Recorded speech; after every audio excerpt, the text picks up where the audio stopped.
At 0347 hours on March 29, 1944, the Japanese cargo ship Amatsu Maru cut through Pacific swells 180 miles northwest of Palau. Her captain had no idea that 800 miles away in Washington, D.C., a 31-year-old former schoolteacher named Genevieve Grotjan had sealed his fate 17 hours earlier. The coded message from Tokyo Naval Command to the Amatsu Maru had seemed secure. The Japanese Navy's JN-25 cipher system used 30-333 five-digit code groups, overlaid with daily changing additive tables. Japanese cryptographers calculated it would take enemy codebreakers 50 years to solve even one day's traffic. They hadn't counted on Grotjan and the 10,000 American women working in a nondescript brick building at the corner of Nebraska and Massachusetts avenues. Grotjan had intercepted the transmission at 10:42 hours Washington time on March 28th. Her fingers flew across the code sheets, matching number groups to their meanings. Position 0748N 13402E. Speed 11 knots. Cargo aviation fuel 6,000 tons. Escort destroyer Shirakumo 800 yards ahead. Course change at 400 hours to 285 degrees. The entire Japanese convoy schedule laid bare in neat columns on her worksheet. Within 4 minutes of Grotjan completing her decode, the intelligence reached Commander Charles Lockwood's Submarine Operations Center at Pearl Harbor via secure teletype. Lockwood grabbed his plotting compass. The USS Tunney was patrolling 62 miles from the convoy's projected Oro 400 position. The USS Trigger lurked 47 miles to the southwest. Both submarines received new orders at 1108 hours Hawaii time. Converge on coordinates 07-52N 133-48E. Maximum speed. Attack at dawn.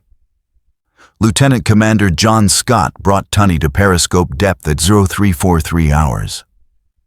Through the attack scope's crosshairs, he counted 4 cargo vessels in column formation. The destroyer Shirakumo swept her searchlight across empty ocean 900 yards ahead of the convoy, hunting for the enemy she couldn't see coming. Scott's torpedo data computer clicked through its calculations. Range 200-400 yards.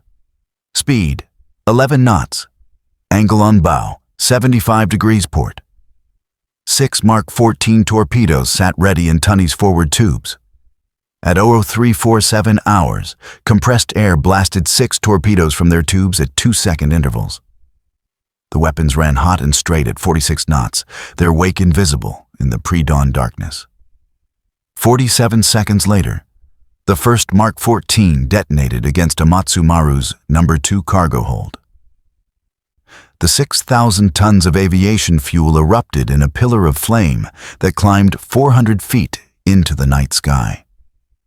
The second and third torpedoes struck amidships 8 seconds apart, breaking the 450-foot vessel in half. Her stern section rolled to port and vanished in 90 seconds. The bow section burned for another 4 minutes before the Pacific claimed it. 140 Japanese sailors died in water covered with burning aviation fuel, fuel that would never reach Japanese aircraft at Palau, aircraft that would never strafe American Marines. Marines who would live because a former mathematics teacher in Washington had turned numbers into coordinates. The destroyer Shirakumo wheeled hard to starboard, her sonar operator searching desperately for the submarine. Too late. Trigger had maneuvered into position from the southwest. 4 more torpedoes streaked through the darkness. The Japanese destroyers ceased to exist at 0402 hours, transformed into debris and flame by 668 pounds of Torpex explosive. Another 197 Japanese sailors joined their comrades in the burning sea. By sunrise, 4 ships and 9,400 tons of supplies rested on the Pacific floor. In Washington, Grotjan was already working on the next intercept, the next convoy, the next set of ships to add to her growing tally. She kept a small notebook in her desk drawer, listing each vessel her decrypts had helped destroy. the Amatsu Maru became number 19. The Japanese Navy still believed their codes were unbreakable. They'd transmitted the convoy's route in complete confidence, certain their JN-25 cipher would protect their communications for another decade at least. In the Navy Ministry in Tokyo, cryptographers assured admirals that no enemy could possibly decode their 33,133 group cipher system fast enough to use the intelligence operationally. They were wrong, and that miscalculation had started 4 years earlier, when a young schoolteacher from Buffalo decided she was tired of teaching algebra to teenagers and wanted to serve her country with mathematics instead. On December 7, 1941, at 00:06:48 hours Hawaiian time, Lieutenant William Outerbridge had spotted a submarine periscope trailing the supply ship USS Antares into Pearl Harbor. His destroyer, USS Ward, fired America's first shots of World War II, sinking the Japanese midget submarine at 00:06:45 hours. Outerbridge immediately radioed Pearl Harbor headquarters. "We have attacked, fired upon, and dropped depth charges upon submarine operating in defensive sea area." The message reached Admiral Husband Kimmel's duty officer at 07:12 hours. By the time anyone took it seriously, 353 Japanese aircraft were already airborne from 6 carriers 230 miles north of Oahu. The attack commenced at 07:55 hours. If American codebreakers had fully cracked JN-25 3 weeks earlier, they would have intercepted Strike Force Commander Admiral Nagumo's final position report to Tokyo. They would have known the carriers Akagi, Kaga, Soryu, Hiryu, Shokaku, and Zuikaku were bearing down on Pearl Harbor with 408 aircraft. Instead, 2,403 Americans died in 110 minutes of hell. The problem wasn't effort. Since 1924, the U.S. Navy's Code and Signal Section, OP-20-G, had maintained a code-breaking unit in Washington. By 1940, they employed 74 people trying to crack Japanese diplomatic and naval codes. But 74 people couldn't process the thousands of intercepted Japanese messages flooding in daily from listening posts in Hawaii, the Philippines, Alaska, and California. Each JN-25 message required hours of hand calculation to strip away the additive cipher layer. Then more hours to look up the 5-digit groups in massive code books that were themselves incomplete.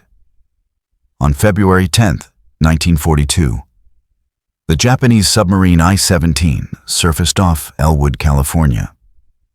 Using coordinates transmitted in JN-25 code, she fired 17 shells from her 140mm deck gun at the Richfield oil refinery. American codebreakers intercepted the submarine's position reports but couldn't decode them until February 14th, 4 days after the attack. The same pattern repeated across the Pacific. Japanese submarines sank the carrier USS Wasp on September 15, 1942, after receiving coded coordinates for intercepting her task force. American codebreakers solved that particular message 6 days after Wasp went down with 193 sailors. By March 1942, Japanese submarines operating off the American coast had sunk 98 merchant vessels using convoy routes transmitted in coded messages. The USS Jacob Jones, destroyer number DD-130, went down with 138 sailors on February 28, 1942. Torpedoed by U-578 after the submarine received coded intelligence about American naval movements.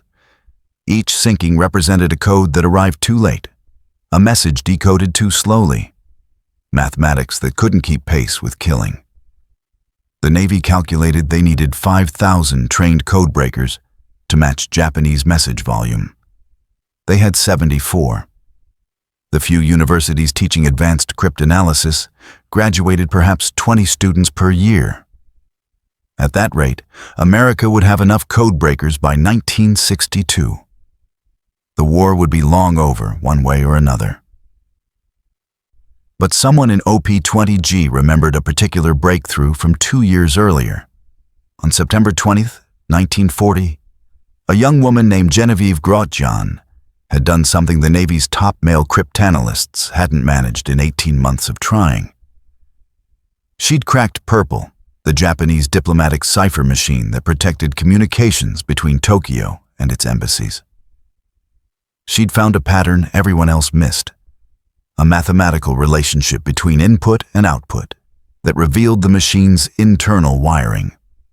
Grotjan had been recruited in 1939 from Buffalo, where she taught mathematics at a local high school after earning her master's degree in mathematics from the University of Buffalo, one of only 88 women in America to hold that qualification in 1939. The Navy hired her as a junior cryptanalyst at $1,720 per year, half what her male colleagues earned.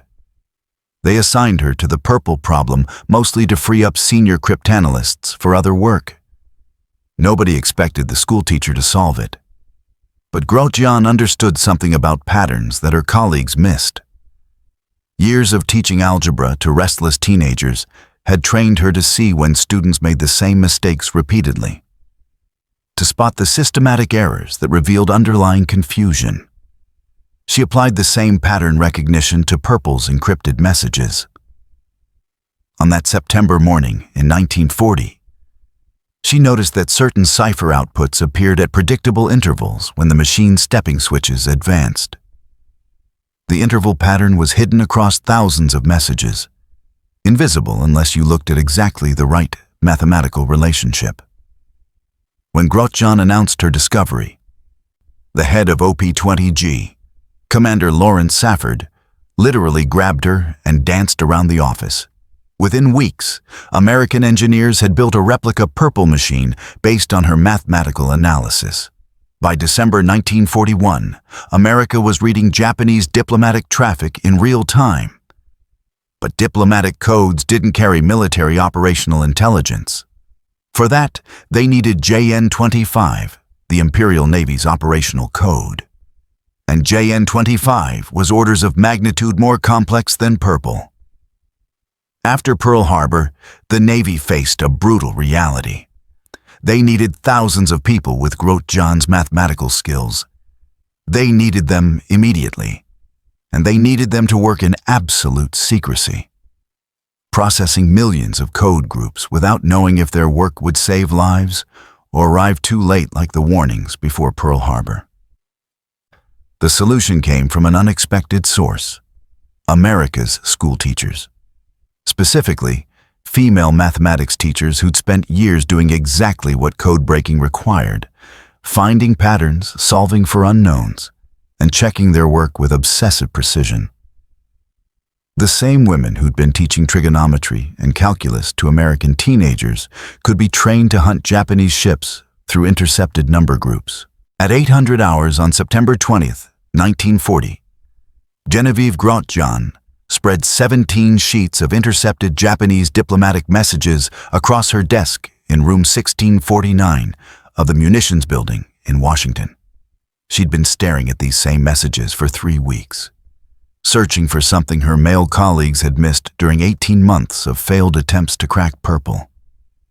The Japanese cipher machine used a plug board with 26 input jacks for the Roman alphabet, connected through mysterious internal wiring to 26 output jacks. But unlike the German Enigma machine with its rotating wheels, Purple used telephone stepping switches, the same electromagnetic relays that routed phone calls through exchanges. The machine divided the alphabet into 2 groups, 6 letters and 20 letters.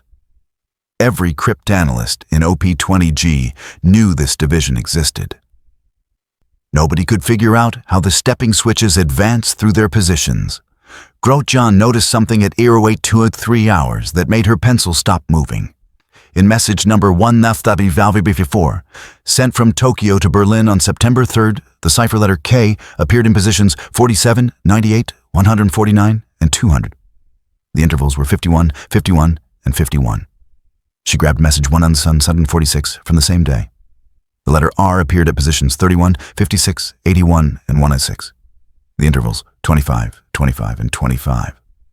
Her hands shook as she pulled out more messages.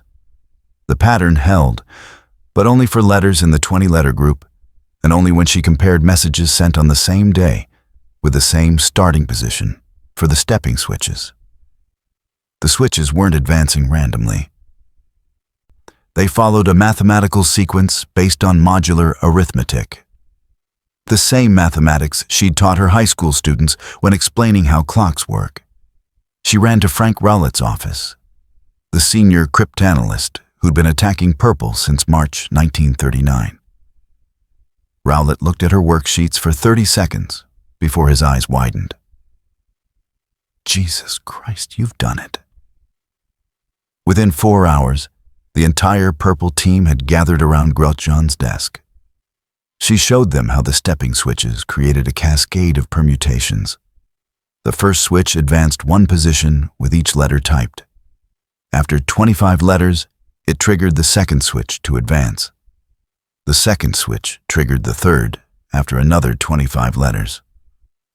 But the triggers weren't simple.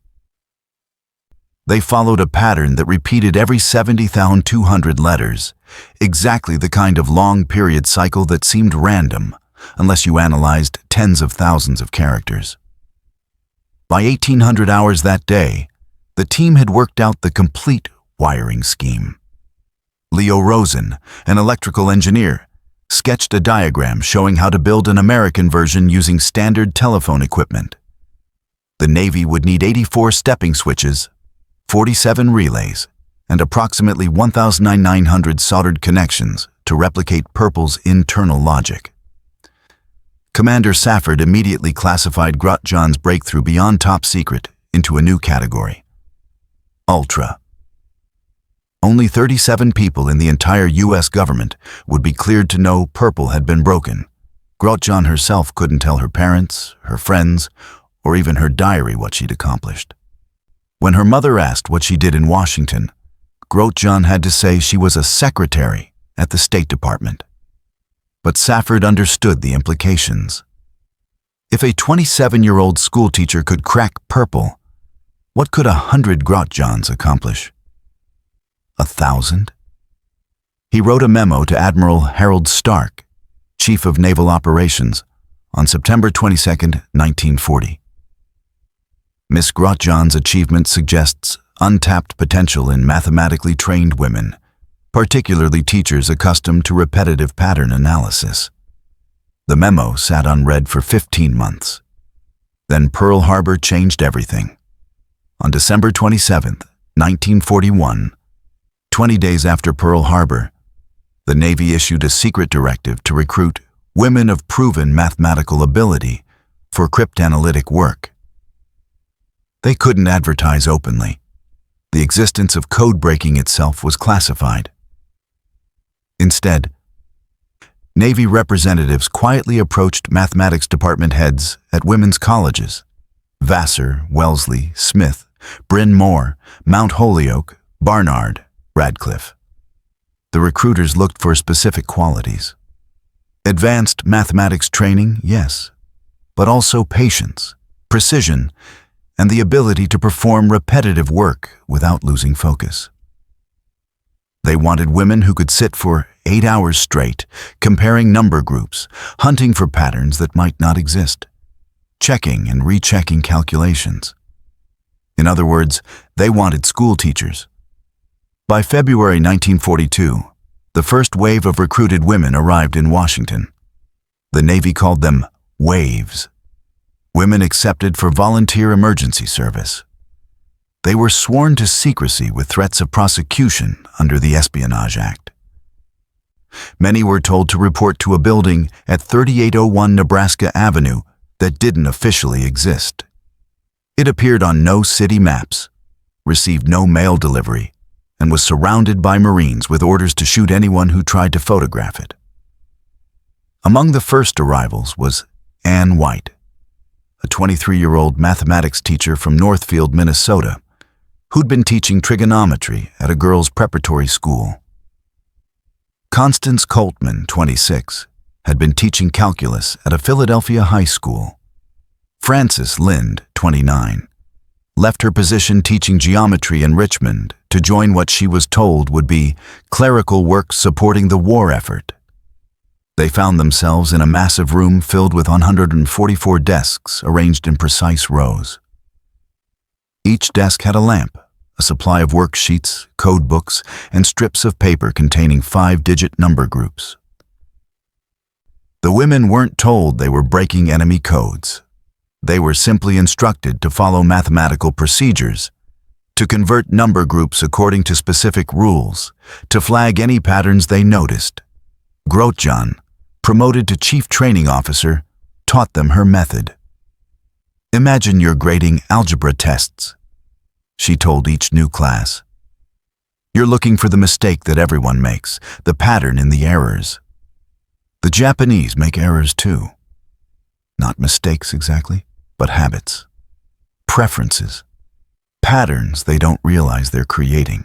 By March 15, 1942, the Navy had recruited 842 women into the Waves code-breaking program. By April, 1,674. By May, 3,811. They arrived by train at Union Station, clutching identical orders to report to Administration Building, Naval Communications Annex, 3801 Nebraska Avenue, NW. Most had never been to Washington. Many had never lived away from home. The training program Grotjan designed was brutal. 6 weeks of intensive instruction, 10 hours per day, 6 days per week. The women learned to strip additive ciphers from code groups using modular arithmetic. They memorized the structure of Japanese syntax, how particles like wa, no, and nai appeared in predictable positions. They studied frequency analysis, learning that certain code groups appeared more often because they represented common words like ship, fuel, position, and hours. Room 1421 became known as the pit, a windowless space where trainees worked their first real intercepts. On April 7, 1942, Francis Steen, a former mathematics teacher from Des Moines, was assigned intercept message number 1891 from Radio Tokyo to the 6th Fleet. The message contained 247 5-digit groups.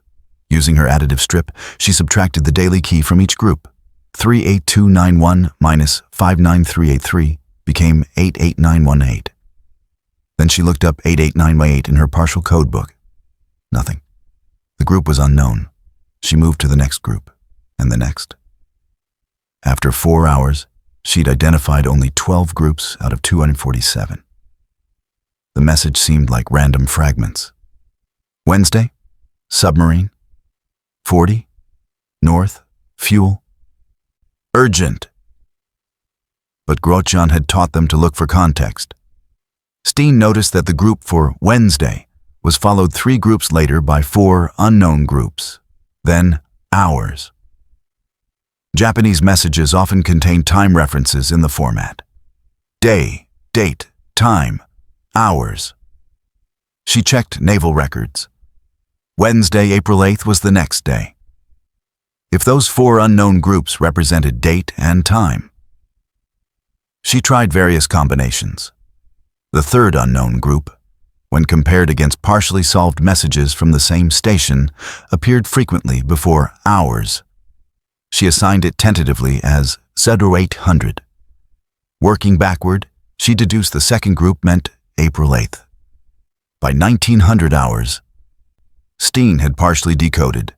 Wednesday, April 8th, 0800 hours, submarine Aya 25, 40 nautical miles north, coordinate, unknown fuel remaining 23 tons, urgent, require instruction. She ran to the supervisor's desk.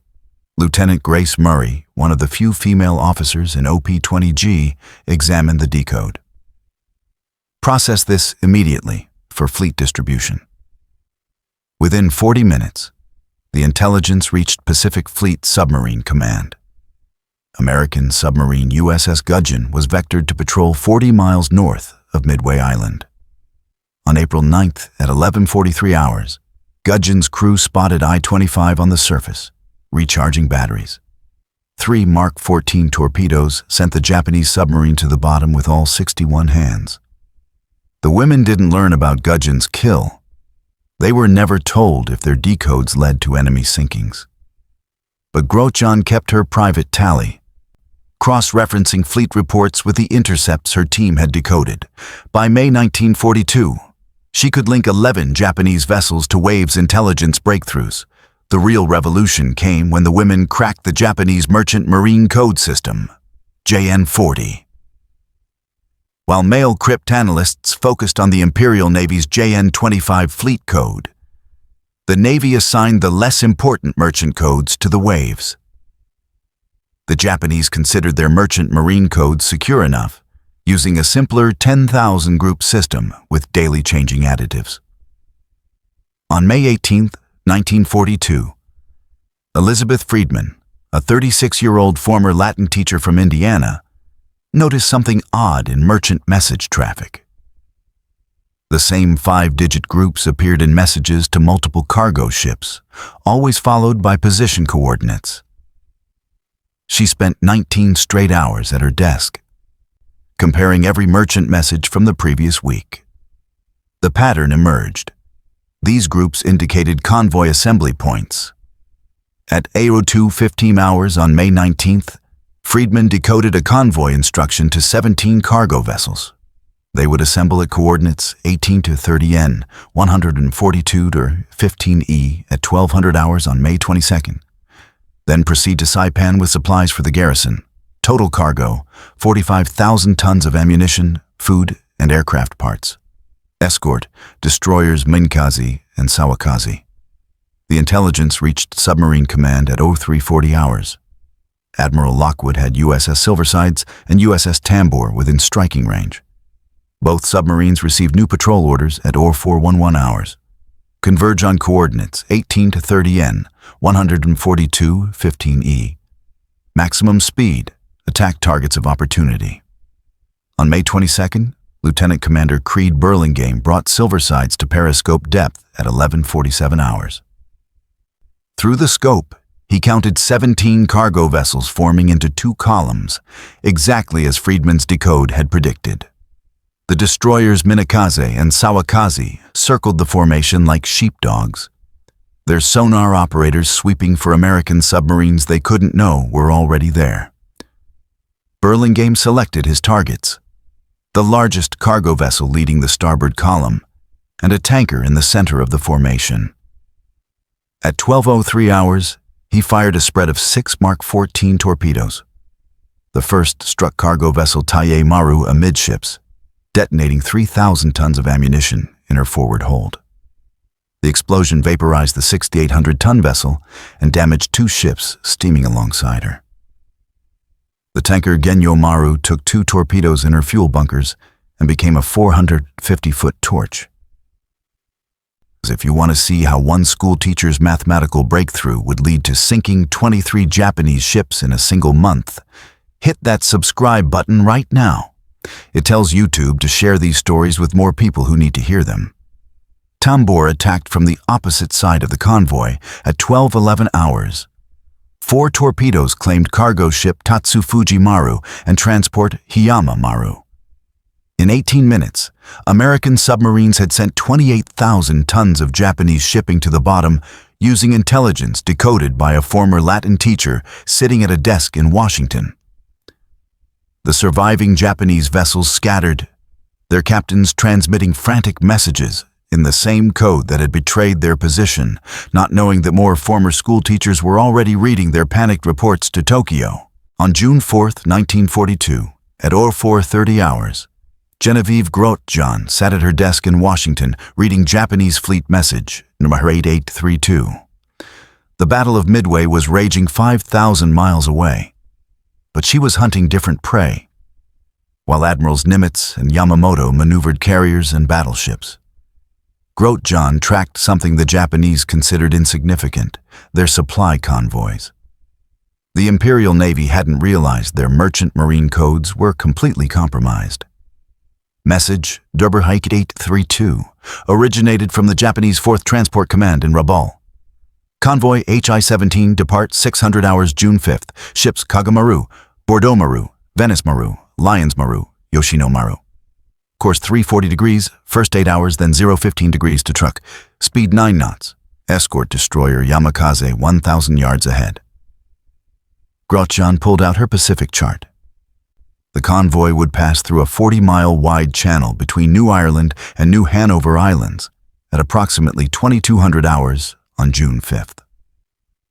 She encoded a priority message to Submarine Command Pearl Harbor. 5 cargo vessels. Specific route, exact timing, minimal escort. At Pearl Harbor, Commander Richard Vosges checked his submarine deployment board. USS Sturgeon was patrolling 78 miles south of the projected convoy route. Lieutenant Commander William Wright received new orders at 07:45 hours. Proceed to coordinates 45S, 150, 32E, arrive before 2100 hours June 5th. Establish patrol line across channel. Wright pushed Sturgeon's 4 Fairbanks Morse diesels to maximum power, making 20 knots on the surface despite rising seas. He reached the intercept point at 20:24 hours and submerged to periscope depth. At 21:43 hours, his radar operator reported surface contacts bearing 285 degrees, range 14,000 yards. 5 ships in column formation, 1 destroyer escort, exactly as Washington had predicted. At 22:11 hours, Wright fired 4 Mark 14 torpedoes at 1,800 yards range. The weapons ran true in the calm water between the islands. Venice Maru, carrying 7,000 tons of aviation fuel, took 2 torpedoes in her engine room and port fuel bunkers. The detonation created a mushroom cloud of burning gasoline that illuminated the channel like daylight. Bordeaux Maru, struck by a single torpedo, rolled to starboard and capsized in 4 minutes, trapping 312 Japanese soldiers below decks. The destroyer Yamakaze charged toward Sturgeon's last known position, dropping Type 95 depth charges in patterns of 6. Wright took Sturgeon deep, 312 feet, below the thermal layer. The submarine's hull groaned under pressure as 18 depth charges detonated above them, each explosion hammering the boat like a giant fist. Paint chips rained from the overhead. Light bulbs shattered. But Sturgeon survived, slipping away at 3 knots while Yamakaze hunted in the wrong grid square. Back in Washington, Ann White decoded Yamakaze's after-action report 6 hours later. Venice Maru and Bordeaux Maru lost. 14,000 tons cargo destroyed. 438 personnel casualties. Enemy submarine escaped. She added 2 more ships to the growing tally on the wall chart that only Grotjan and her supervisors understood. A chart tracking kills directly attributable to waves codebreaking. The pace accelerated through June 1942. On June 12th, Helen Daniels, a former algebra teacher from Ohio, decoded convoy instructions for 6 tankers heading to Wake Island. USS Finback intercepted them on June 14th, sinking tankers Ryuho Maru and Shinyo Maru, 11,000 tons of fuel that would never reach Japanese aircraft. On June 19th, Margaret Morrison, who taught calculus at a girls' school in Baltimore, identified a troop convoy heading for the Solomons. 26 hours later, USS Grayling torpedoed transports Africa Maru and Havre Maru, sending 1,900 Japanese soldiers to the bottom of the Coral Sea. The Japanese Navy's response revealed their fatal misunderstanding. After losing 11 ships to submarine attacks in precisely the locations where convoys assembled, Admiral Osami Nagano ordered an investigation. His staff concluded American submarines were randomly patrolling shipping lanes and happening upon convoys by luck. They recommended changing convoy routes, but not codes. Message traffic actually increased as Japanese commanders transmitted more detailed routing instructions, trying to guide ships around American patrol areas they imagined existed. Every additional message gave the waves more data. By July 1942, Grotjan's team had identified 3,147 of the 10,000 code groups in JN40. They could read 85% of any merchant marine message within 4 hours of intercept. The partial JN25 naval code breaks took longer, but the women had identified enough groups to track major fleet movements. On July 27, 1942, Grotjan decoded her masterpiece, a comprehensive convoy schedule for the entire month of August, transmitted by an over-eager staff officer at Truk who wanted to ensure all bases received updated routing instructions. The message listed 43 convoys with dates, routes, cargo manifests, and escort assignments. She worked 18 straight hours, double-checking every decode, cross-referencing coordinates with her charts. Admiral Lockwood received the intelligence on July 28th and immediately repositioned his entire submarine force. Instead of random patrols, American submarines would wait at specific coordinates on specific dates, like predators at a watering hole. The Japanese convoys would come to them. The killing began on August 2, 1942. USS Guardfish, positioned by Grotjan's intelligence, sank cargo ships Tenryu Maru and Chokomaru northwest of Truk, 8,400 tons. On August 5th, USS Nautilus destroyed transport Yamafuji Maru and freighter Toho Maru off Saipan, 9,200 tons. August 8th saw USS Pollock claim 3 vessels in a single attack: Buenos Aires Maru, Mogami Maru, and Lima Maru, 14,300 tons sent to the bottom in 11 minutes. By August 15, 1942, American submarines had sunk 19 Japanese vessels using Grotjan's decoded convoy schedule. The Imperial Navy's 6th Transport Command reported to Tokyo: catastrophic losses. Request immediate convoy suspension. Enemy appears to possess advanced knowledge of routing. Tokyo's response, decoded by Francis Steen 4 hours after transmission: impossible. Codes remain secure. Increase escort strength. Maintain convoy schedule. Grotjan kept her unauthorized notebook locked in her desk drawer, 3rd from the top, left side.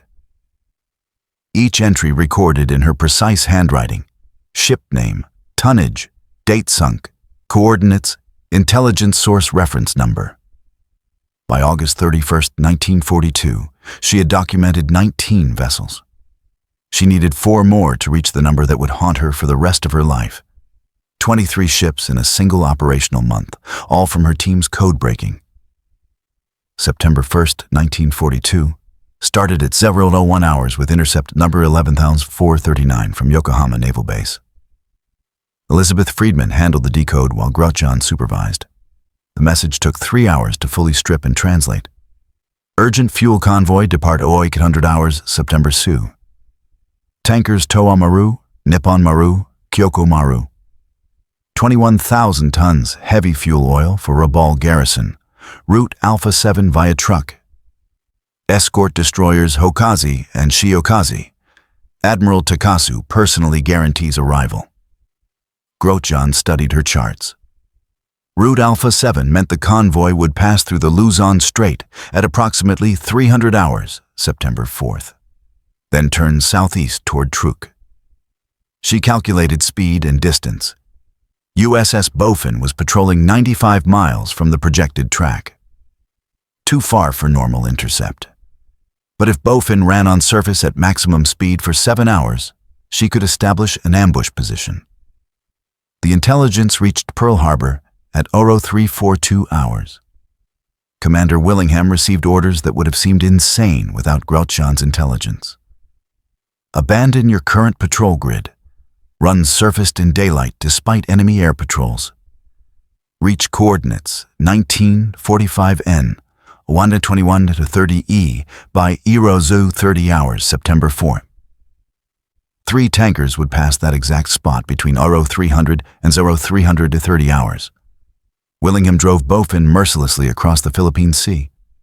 4 General Motors diesels screaming at 2,700 RPM, consuming fuel at a rate that would leave them with barely enough to reach port. Twice, Japanese patrol aircraft forced them to crash dive, losing precious time. But at 0227 hours on September 4th, Bofin's radar detected 3 large surface contacts bearing 247 degrees, range 18,000 yards. The attack lasted 8 minutes. At 0308 hours, Willingham fired 6 Mark 14 torpedoes from his bow tubes.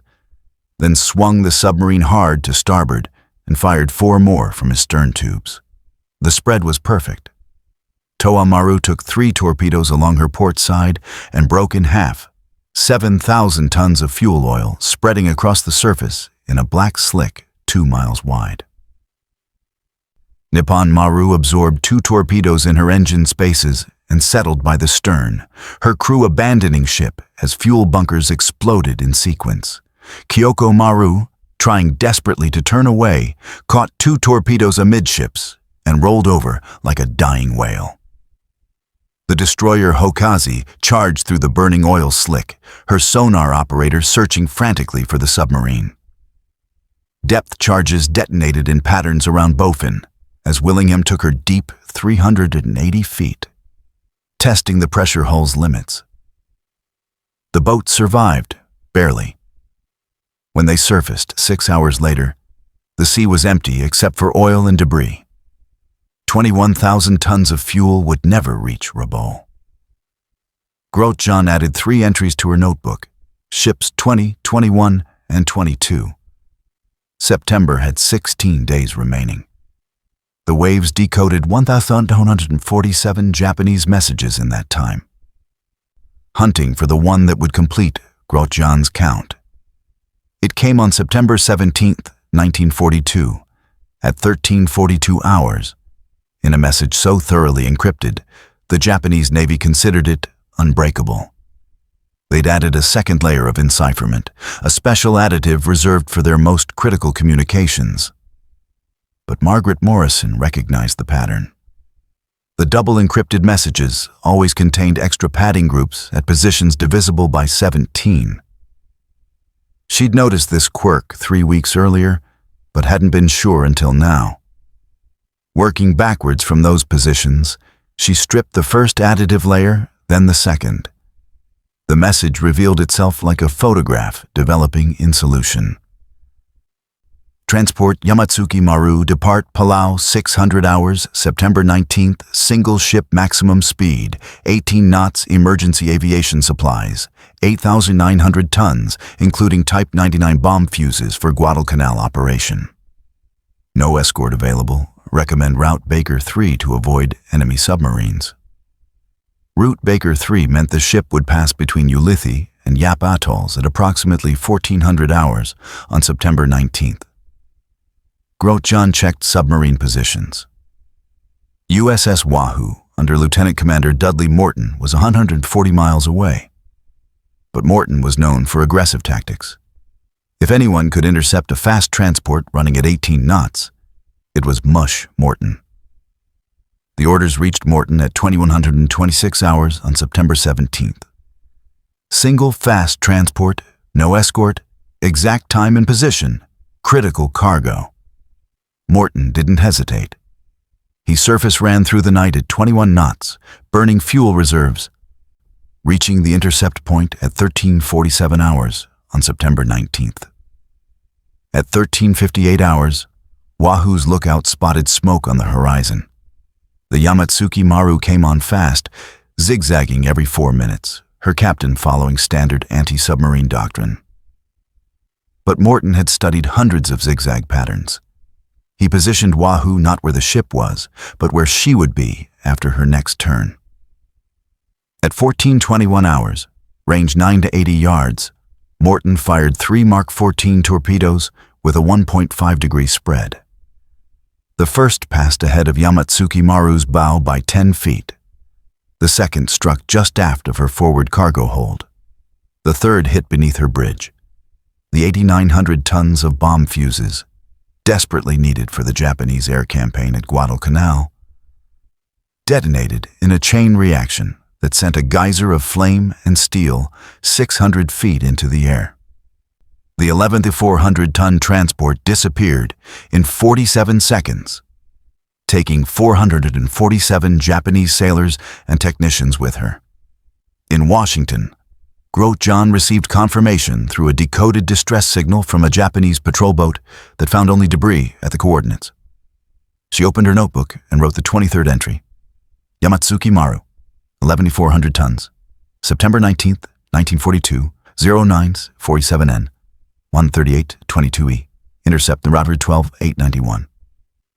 She closed the notebook and locked it away. 23 ships. Over 165,000 tons of shipping. Approximately 3,400 Japanese sailors, soldiers, and merchant mariners. All because she'd taught the Navy how a schoolteacher's eye for patterns could turn mathematics into coordinates and coordinates into killing. On October 3rd, 1942, Captain Toshitane Takada stood in the Imperial Japanese Navy's Communication Center in Tokyo, staring at a map covered with red pins. Each pin marked a ship lost to American submarine attack in the past 60 days. 47 pins clustered along specific routes, at specific coordinates, at specific times that matched exactly when convoys had been scheduled to pass those points. "It's impossible," Admiral Nagano insisted from across the table. "JN-25 has 33,333 code groups. The Americans would need 10,000 cryptographers working continuously to break even a fraction of our traffic." Takada pulled out a folder containing intercepts of American submarine movement orders, obtained by Japanese intelligence. USS Wahoo ordered to coordinates 0947 138-22E on September 19th. Yamatsuki Maru sunk at those exact coordinates. USS Bofin ordered to 19-45N 121-30E on September 4th. 3 tankers destroyed at those coordinates. USS Sturgeon ordered to ZO-2245S 150-32E on June 5th. Convoy HI-17 annihilated at those coordinates. The room fell silent. Finally, Captain Hirata from the cryptographic section spoke. "If they've broken JN-25, we must assume they've broken JN-40 merchant codes as well. We need complete code replacement immediately." The Japanese Navy launched Operation Z-Plan on October 15th, 1942, the most comprehensive code revision in their history. They didn't just change the additive tables or shuffle code groups. They restructured the entire system. JN-25 became JN-25C with 49,000 code groups instead of 33. They added false message padding at random intervals, not predictable positions. They created regional variants, different code books for different fleets. Most critically, they instituted daily codebook page changes, meaning cryptanalysts would need to solve new puzzles every 24 hours. In Washington, the first intercepted JN-25C message arrived at Shuro 245 hours on October 15th. Francis Steen attempted to strip the additives using their established methods. Nothing worked. The 5-digit groups produced gibberish when processed through their recovered codebooks. Within 6 hours, every Japanese message became unreadable. Grotjan assembled her team at 0900 hours. "They've changed everything. We're starting over." She looked at the 63 women in the room, former teachers all. "Remember your first day teaching? New textbook, new curriculum, students testing your limits? This is the same. The Japanese think they've beaten us. They think because we're women, because we're teachers, we'll give up when it gets hard." She pulled out a fresh worksheet. "Mathematics doesn't change. If they're using number groups, there are patterns. We found them before. We'll find them again." The women attacked JN-25C with methodical fury. They worked 18-hour shifts, sleeping on cots in the basement. Helen Daniels noticed that messages from Tokyo to the same recipient often started with similar groups. Probably standard headers indicating date, addressee, and classification level. Elizabeth Friedman discovered that weather reports, transmitted daily at 600 hours from every Japanese base, contained predictable patterns. Wind speed and direction created recognizable number sequences. The breakthrough came from an unexpected source. On October 28, 1942, Joyce Aiken, a 24-year-old former geometry teacher from Pittsburgh who joined the Waves just 3 months earlier, was assigned to sort intercepted messages by radio frequency and time of transmission. She noticed that messages sent on frequency 12.465 MHz always contained the group B 73894 in the third position when transmitted between 1000 and 1200 hours Tokyo time. She brought it to Grotjan. It's too consistent to be coincidence. Every message on that frequency in that time window. Grotjan pulled intercepts from the past 13 days. Aiken was right. She grabbed messages from before the code change. The same frequency, the same time window, had always contained messages about submarine operations from the 6th Fleet. The group 73894 had to mean something related to submarine commands. They worked backwards. If 73894 appeared in submarine-related messages, what groups appeared near it? Within 12 hours, they'd identified 17 probable code groups: submarine, patrol, coordinates, fuel status, torpedo count. It wasn't much, but it was a foothold. Meanwhile, Admiral Lockwood's submarines were operating blind. Without decoded convoy routes, they returned to random patrols, finding targets by luck. American submarine sinkings dropped 78% in the 2 weeks after the code change. The Japanese convoy system, hemorrhaging ships in September, suddenly operated with near impunity. But Grotjan's team kept building their library. By November 9, 1942, they'd recovered 100 code groups of the new 49,000. Enough to partially read urgent operational messages, though convoy routes remained encrypted in groups they hadn't solved. The Japanese, monitoring their shipping losses, believed Z-Plan had succeeded. Convoy losses had plummeted. They grew confident, then careless. On November 14, 1942, a Japanese communications officer at Truk made a critical error. He transmitted the same convoy routing message twice, once in the new JN-25C code, and 6 minutes later in the old JN-40 merchant code, which he didn't know the Americans had thoroughly broken. Ann White was working the merchant marine intercepts when the JN-40 message came through. She decoded it in 12 minutes. Convoy of 4 ammunition ships departing Truk for Rabaul on November 16th. She was about to forward it to Submarine Command when Morrison at the next desk said, "I've got a JN-25C message from Truk. Same timestamp, same message length." Grotjan understood immediately. It's the same message in both codes. This is our Rosetta Stone. They worked through the night, comparing the decoded JN-40 message with its JN-25C twin. Every word in the merchant code revealed its corresponding group in the naval code. By 0600 hours on November 15th, they'd recovered 340 new JN-25C groups from that single comparison. More importantly, they could now read the convoy route. The ammunition ships would pass through the St. George's Channel at 0200 hours on November 18th. Grotjan encoded the intelligence for Pearl Harbor, adding a note. Confidence high. Dual code verification. USS Gato received orders at 11:45 hours on November 15th. Position yourself in St. George's Channel by 0100 hours, November 18th. 4 ammunition ships, heavy escort probable. The submarine barely made it, arriving at 42 hours after a grueling high-speed run. At 0158 hours on November 18, 1942, Commander Robert Foley raised USS Gato's periscope in St. George's Channel.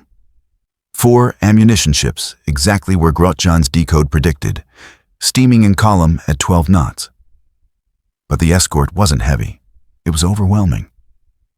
2 Fubuki-class destroyers led the formation. 2 more protected the flanks. A light cruiser, the Tenryu, followed 1,000 yards behind the convoy, her radar sweeping for American submarines. Foley faced an equation no submarine commander wanted to solve. 4 perfect targets protected by 5 warships actively hunting him. He had 6 torpedoes forward, 4 aft. The moment he fired, every escort would converge on his position. St. George's Channel was only 18 miles wide here, depth 190 feet, barely enough water to evade. At 02:03 hours, he made his choice. 6 torpedoes from the forward tubes, targeting the 2 lead ammunition ships. Then crash dive, full rudder, sprint north at maximum submerged speed. The torpedoes ran hot and straight for 57 seconds. The ammunition ship Kyokuzan Maru took 2 hits amidships and transformed into a miniature sun. The detonation of 6,000 tons of artillery shells and aerial bombs vaporized the ship and created a shock wave that damaged her sister ship Johore Maru, steering alongside. The destroyer Shirayuki reacted in 11 seconds, charging toward the torpedo wakes at 34 knots. Her sonar operator called out bearings while depth charge crews prepared their weapons. The first pattern of 8 charges detonated around Gado at 02:06 hours, crushing her periscope shears, rupturing hydraulic lines, sending the submarine into an uncontrolled dive. Chief of the boat, William Lent grabbed the emergency blow valves, forcing high-pressure air into the ballast tanks. Gado lurched upward, broaching the surface 400 yards from destroyer Murasami. Every Japanese gun that could bear opened fire. 5-inch shells walked across the water toward the submarine as Foley screamed for emergency dive. Gado slipped beneath the surface with shell splashes bracketing her position. The hunting continued for 6 hours. 43 depth charges detonated around Gado as she twisted through the channel, using every knuckle of current, every temperature gradient. At 08:01 hours, with battery power nearly exhausted and chlorine gas leaking from cracked cells, Foley found a thermal layer at 170 feet and slipped away at 2 knots while the Japanese searched the wrong grid. In Washington, Grotjan decoded the Japanese after-action report. Kyokuzan Maru destroyed, Johore Maru damaged, 6,000 tons ammunition lost. Enemy submarine escaped despite concentrated prosecution. Request immediate code review. Enemy possessed precise convoy intelligence. The Japanese Navy's response revealed their growing desperation. Instead of accepting their codes were broken, they blamed espionage. Admiral Yamamoto ordered the Kempeitai military police to investigate all naval headquarters for American spies. They arrested 17 Japanese naval personnel on suspicion of transmitting information to the enemy. They found nothing because there was nothing to find. The leak wasn't human, it was mathematical. Through the winter of 1942-43, the battle between Japanese codemakers and American code breakers intensified. The Japanese changed their additives every 3 days, then daily, then twice daily. The waves adapted, working in shifts around the clock, building libraries of recovered code groups that grew despite the constant changes. By March 1943, Grotjan's team had 8,000 women processing intercepts in 3 buildings that didn't officially exist. The impact was measurable in Japanese corpses floating in oil-slicked water. American submarines, guided by Waves intelligence, sank 284 Japanese vessels in 1943, 1.3 million tons of shipping. The Japanese merchant fleet, which needed to transport 10 million tons of supplies annually to sustain their empire, could move only 6 million tons. Soldiers on bypassed islands began to starve. Aircraft sat idle without fuel. Warships remained in port, unable to operate without logistics support. On August 15th, 1945, Emperor Hirohito announced Japan's surrender. In Washington, Grotjan and her team of former schoolteachers listened to the decoded intercept of his speech before it was broadcast to the Japanese people. They'd been reading Japan's most secret communications for 5 years. They'd guided American submarines to destroy over 1,200 Japanese vessels. They'd shortened the war by an estimated 2 years, according to post-war Navy analysis. 3 hours after Japan's surrender, Captain Joseph Wenger, head of OP-20-G, assembled all 10,682 Waves cryptanalysts in a massive auditorium. What you've done here will remain classified for the rest of your lives. You cannot tell your husbands, your children, your grandchildren. You cannot write memoirs. You cannot keep souvenirs. If asked what you did during the war, you were secretaries, file clerks, nothing more. He held up a document. This is the Espionage Act. Violation means federal prison. The Navy is grateful for your service, but that gratitude does not include permission to ever speak about it. Genevieve Grotjan returned to teaching mathematics, this time at George Mason University. When students asked about her war service, she said she'd been a government secretary. She never mentioned the 23 ships her intelligence sank in September 1942. She never described teaching 10,000 women to turn numbers into death. She never explained how a schoolteacher from Buffalo had helped destroy the Japanese Navy from a desk in Washington. She died on August 25, 1985, taking her secrets to the grave. The notebook listing her 23 ships was never found, likely destroyed according to security protocols. Only in 1995, when the NSA began declassifying ultra materials, did historians discover references to G. Grotjan in thousands of documents, the schoolteacher whose mathematical brilliance had helped sink an empire. The other women faded into suburban anonymity. They raised children, taught school, lived ordinary lives carrying extraordinary secrets. At grocery stores and PTA meetings, they passed each other with knowing looks, but never spoke about the time they'd hunted Japanese ships with pencils and worksheets when their mathematics had cleared the Pacific one convoy at a time. The Japanese never learned the truth during the war. They'd upgraded their codes, instituted new procedures, executed suspected spies. Everything except realize that thousands of American schoolteachers were reading their messages faster than their own radio men could decode them. They'd lost to an enemy they never saw, never suspected, never imagined. Women with mathematics degrees and the patience of people who'd taught algebra to teenagers. If this story earned your time, hit the like button. It costs nothing and tells YouTube this video matters. Subscribe if you want more stories like this. Accounts of real people facing impossible situations with nothing but skill and nerve. Drop a comment.